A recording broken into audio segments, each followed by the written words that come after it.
heck?" was all I can say when I first saw him. I'd never seen a man in quite this way before. I'd finally ripened, got my buds and flowered. Boys no longer caught my fancy. I was after a whole hunk of a man now.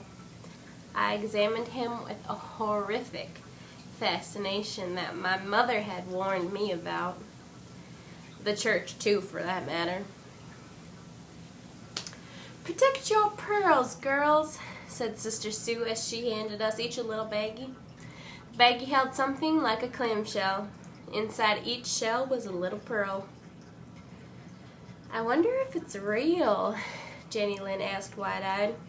I looked at my own pearl dipped in Elmer's glue. "Not sure," I said as I studied it. "I think you bought it or something to tell. Saw this murder mystery on TV once. They'd made some kind of drug look like pearls. They crushed the pearl necklace with a teacup and discovered it." Jenny Lynn just gave me a snot-nosed, upturned look. The meaning of the pearl escaped me until now.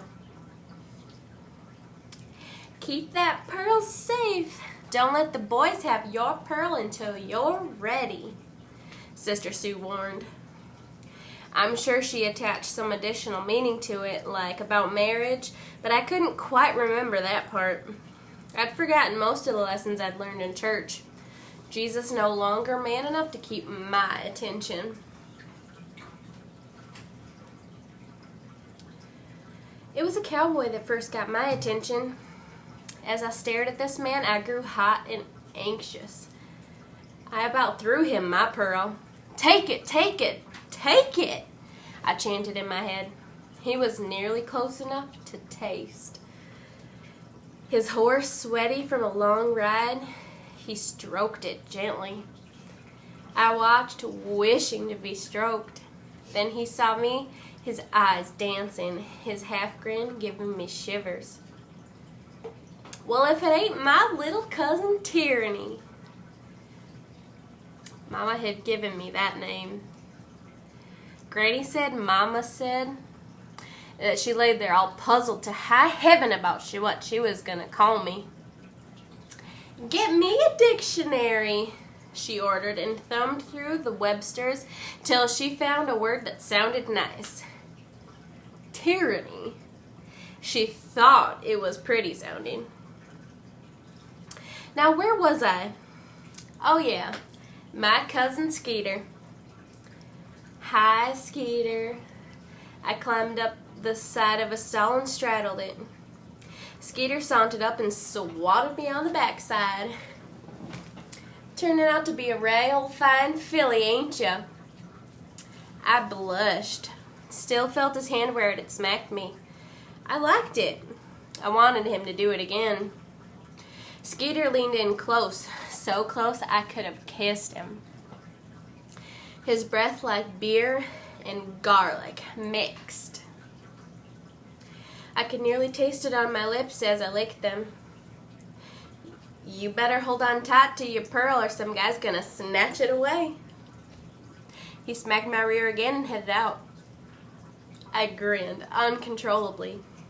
Please, God, let Skeeter take my pearl. But he never did. Though I wish he had. At least my family might still love me then.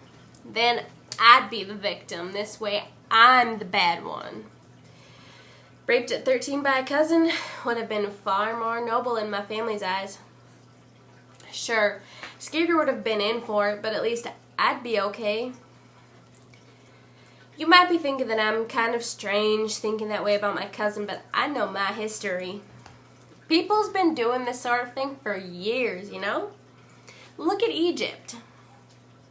All kinds of guys married family. In my biology class, they talked about royalty marrying family like crazy in England. Though I guess that was kind of bad because they got this disease. What was it again? Sickle cell amoeba.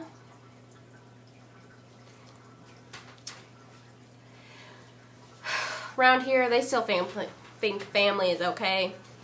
Plenty of people find love with a second or third cousin, sometimes closer.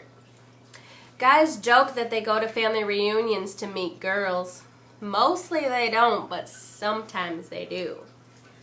My cousin Brock has it bad. His parents are related somehow, and that's why Brock has fingers for toes and thumbs for fingers. Funniest looking hands you ever saw. We always point at Brock and say, now that's what happens when cousins marry. This ain't nearly as bad as the Eggerstons, distant cousins from a little town in Idaho called Mud Lake. Not too many people there that's not related.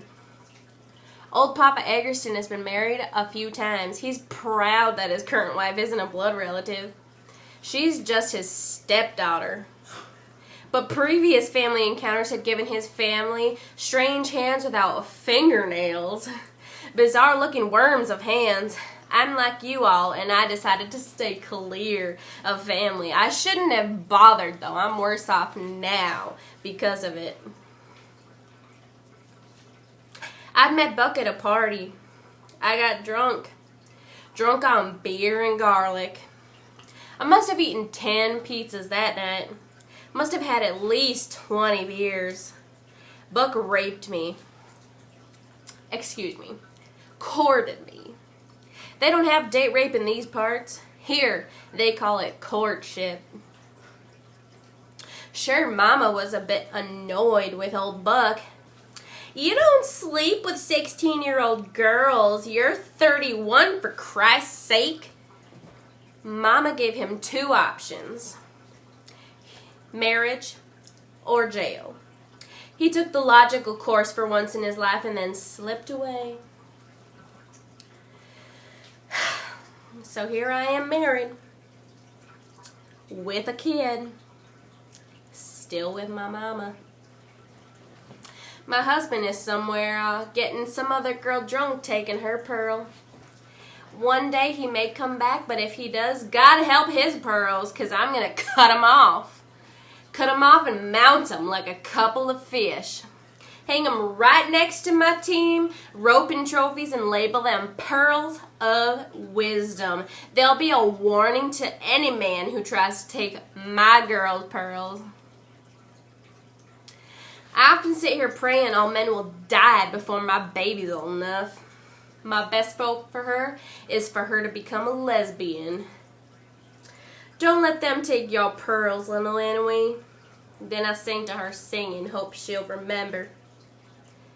Hush, little baby, don't say a word. Mama's gonna buy you a butcher knife. And if that butcher knife won't cut, Mama's gonna hit him with a pickup truck.